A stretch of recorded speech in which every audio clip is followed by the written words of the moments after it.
Oke teman-teman, kali ini saya sudah berada di custom room Nusantara versi 1.1 LTS official yang dibuat oleh Zakima di Redmi Note 5 Pro.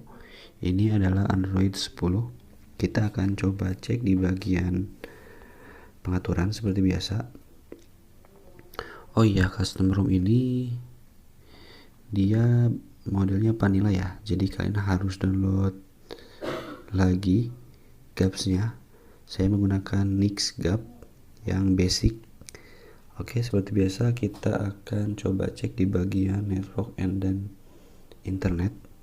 Di bagian ini kedua SIM card saya terbaca normal, WiFi normal, Bluetooth normal, dan kita akan coba aktifkan WiFi hotspot ya.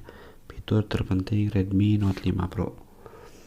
Oke, kita akan bisa lihat di sini. Pasti akan normal ya karena ini Android 10 yang sudah stabil. Oke, kita lanjut ke bagian Nusantara Wing. Ini adalah fitur custom dari room ini. Di sini akan ada option sistem, lock screen, dan status bar dan hardware. Di bagian sistem kalian bisa mengcustom themes. Di sini akan banyak ya tampilannya. Ini model navbarnya seperti ini. Lalu font default banyak, jadi kalian tidak perlu download, tidak perlu menginstal modul. Apabila tidak ada, kalian bisa menginstal modulnya, modul font, dan dipastikan normal ya, tidak akan ada aplikasi yang crash di Android 10 ini. Di sini saya menggunakan font SFV, fontnya iPhone. Kemudian di sini ada themes, icon save, lalu quick style, teal style, switch style, banyak option ya. Kemudian ada visual mode untuk mengatur tingginya status bar, UI radius tipe. Kemudian di bagian notification kalian juga bisa mengcustom banyak pilihan ya, dan kalian bisa ulik-ulik apa saja yang ingin kalian gunakan. Lalu screenshot tipe, screen off animation, lalu adanya option gaming mode, allow signature spoofing, dashboard condition, dan yang lainnya. Di bagian lock screen, di lock screen item kalian juga bisa mengcustom apa saja yang mau kalian gunakan, banyak sekali ya. Lalu di bagian fingerprint frames pun banyak ya. Nah, ini fitur yang paling harusnya ada di mana-mana custom room ya, fingerprint unlock. Jadi pada saat kalian reboot sistem dan kalian menggunakan fingerprint, maka dia tidak akan mau ya harus menggunakan PIN terlebih dahulu. Namun jika ada fitur ini, kalian bisa menggunakan langsung pakai fingerprint ya. Oke, kemudian di bagian status bar kalian bisa mengcustom baterai, carrier label, clock, icon manager, quick setting, dan traffic indicator. Di sini di Android 10 ini adanya tambahan baterai icon style ini ya, icon landscape seperti yang kalian lihat di video ini di status bar ya. Ini icon baterai yang lagi trending, lagi rame, dan lagi digunakan banyak user. Kemudian di bagian clock option pun kalian bisa mengcustom, menambahkan tanggal, menambahkan hari pun bisa. Lalu bisa mengatur tingginya font. Lalu di bagian quick setting ada option banyak juga ya, bisa menampilkan data usage, mau pilih disable harian atau mingguan ya, atau bulanan. Kemudian bisa menambahkan keys, footer text, ada running service icon, dan ini style di quick setting. Kalian bisa lihat di sini tampilannya berubah. Kemudian Kiesta blur seperti ini. Lihat, kalian bisa lihat blur ini. Lalu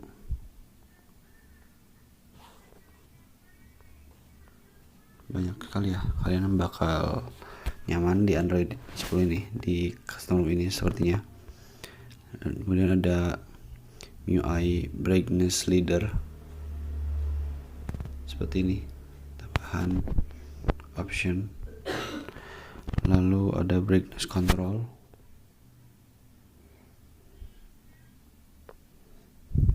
Saya menggunakan ROM ini udah lumayan lama ya, 3 hari. Oke. Terus ada traffic indikator. Dan ini kalian bisa lihat, dan kalian bisa head arrow yang kecil ini, segitiga ini.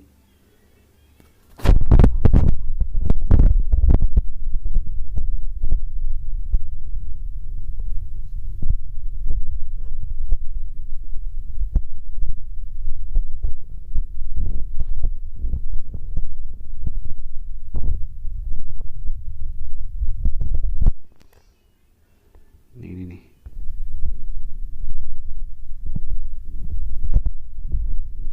Application kalian bisa mengedit bagian back, apa. Lalu jika di double tap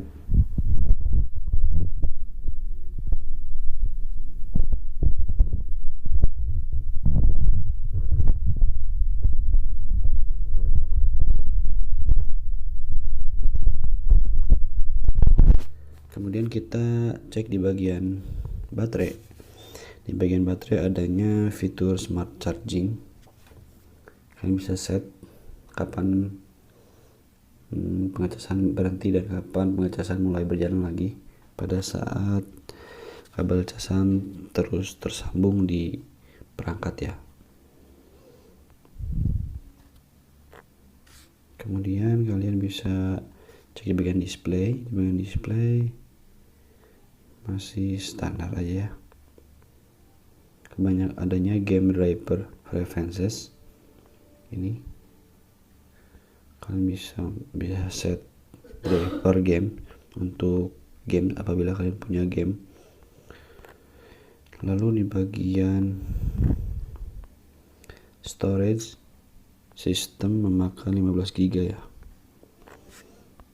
Kemudian di bagian sistem adanya option tambahan Xiaomi part, dan kalian bisa lihat di sini adanya Mi Sound Enhancer.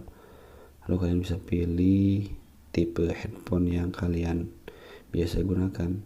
Adanya FS Info Overlay. Lalu ada kalibrasi warna. Kalian bisa atur di sini apabila menggunakan mode tidak ingin menyeting ini. Kemudian adanya enable touch boost. Lalu di sini menggunakan Linux mode enforcing ya. Kalian bisa atur jika ingin permisif, kalian jangan centang ini saja. Oke, kita bisa lihat di sini penggunaan ROM ini. Ini sudah menggunakan GAPS ya. Free RAM-nya 1,6.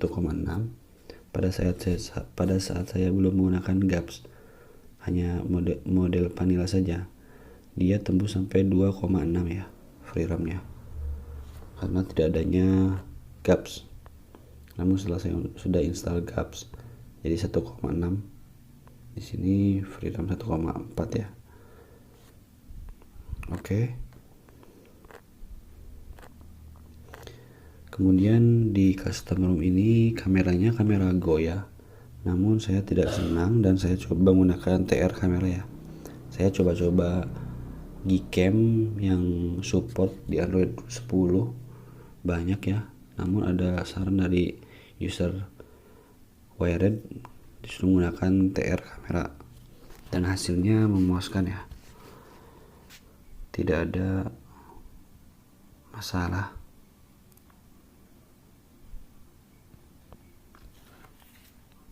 Tidak ada masalah ya, hasilnya bagus. kalian bisa lihat. Dan ini support front kamera juga ya. Oke, kita akan coba cek CPU throttling ya, seperti biasa. Kita oke, dan kita akan coba pengetesan selama 1 menit. Ini menggunakan kernel yang standar ya, non overclock, namun performanya sudah tembus 107 ya. Apabila kalian menggunakan kernel yang overclock, sepertinya bisa lebih ya.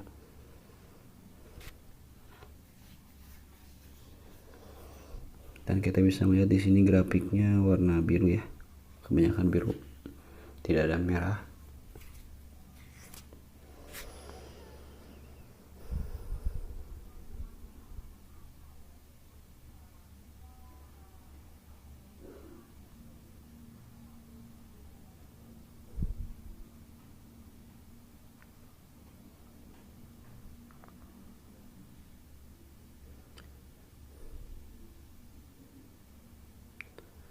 Oke, sebentar lagi kita akan coba stop test.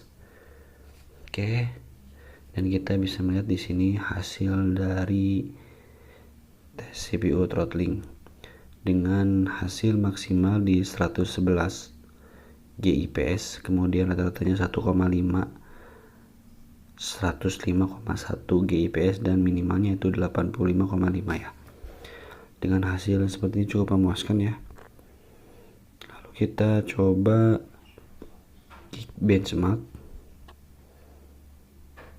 Lalu kita pilih save seperti biasa, lalu kita akan run CPU benchmark dan tunggu hasilnya hingga 100% ya.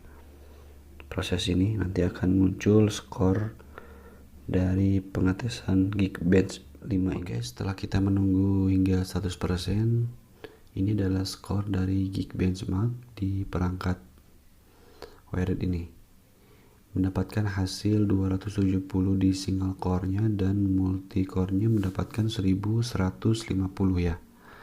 Ini menggunakan kernel Garuda kernel yang versi 3.0, namun yang non overclock ya.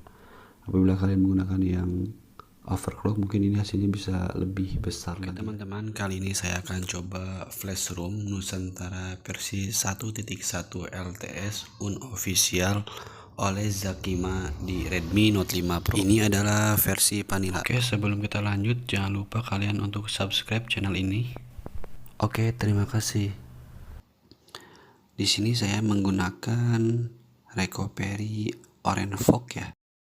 Oke, sebelum kalian masuk ke proses install ROM, kalian pastikan sudah menyiapkan bahan-bahannya dan saya sertakan linknya di deskripsi. Oke, kalian masuk ke recovery dengan cara menekan tombol power dan volume up bersamaan hingga keluar logo Mi.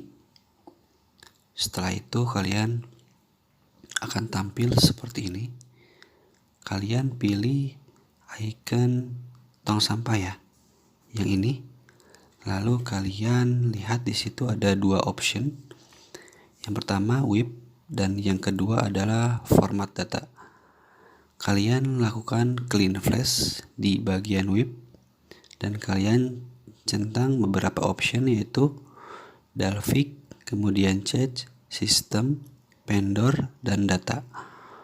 Oke, setelah kalian centang, kalian pilih sweep to whip. Lalu tunggu proses whipping berjalan. Oke, setelah proses whipping, kalian langsung pilih back. Kemudian akan tampil seperti ini. Nah, setelah ini kalian pilih room yang akan kalian flash ya. Jika sudah, kalian langsung klik, lalu kalian sweep to install. Lalu kalian tunggu proses flashing ROM-nya berjalan.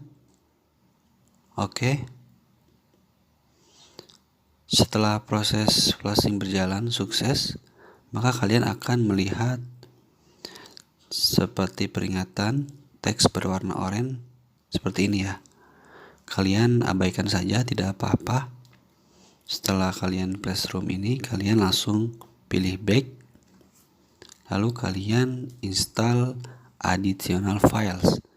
Di sini saya menggunakan yang pertama yaitu disable force and script, dan yang kedua yaitu Magis. Oke, kalian pertama pilih disable force and script, klik. Setelah klik, kalian klik add to quick untuk mempercepat proses pengerjaannya ya. Kalian klik add to quick, lalu kalian pilih Magis. Jika sudah, kalian di situ akan melihat di atasnya quick to off to ya, di sini ya. Berarti ada 2 file yang akan di flash. Setelah itu kalian tinggal swipe to install, lalu tunggu prosesnya hingga selesai. Nah, apabila prosesnya sudah selesai, kalian tinggal klik menu di bagian ini, kemudian kalian reboot. Setelah reboot, kalian pilih yang sistem. Secara otomatis recovery akan reboot dan masuk ke booting, dan kalian tunggu saja proses bootingnya, biasanya sekitar 3-5 menit ya. Oke, kalian tunggu. Namun apabila lebih dari 5 menit, kalian bisa reboot ulang paksa ya, dengan cara menekan power hingga ada getaran dan muncul icon Mi ya. Oke.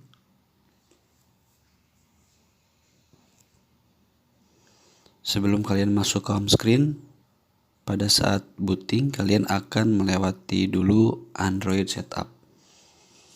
Nanti kalian selesaikan Android setup. Setelah itu secara otomatis kalian akan diarahkan ke home screen. Sampai situ proses flashing ROM dinyatakan selesai lah, beres, tidak ada masalah apapun. Jika kalian menyukai video ini, jangan lupa untuk like dan share, dan ikuti terus channel ini dengan cara mensubscribe agar mendapatkan video-video terbaru dan bermanfaat lainnya. Oke, terima kasih.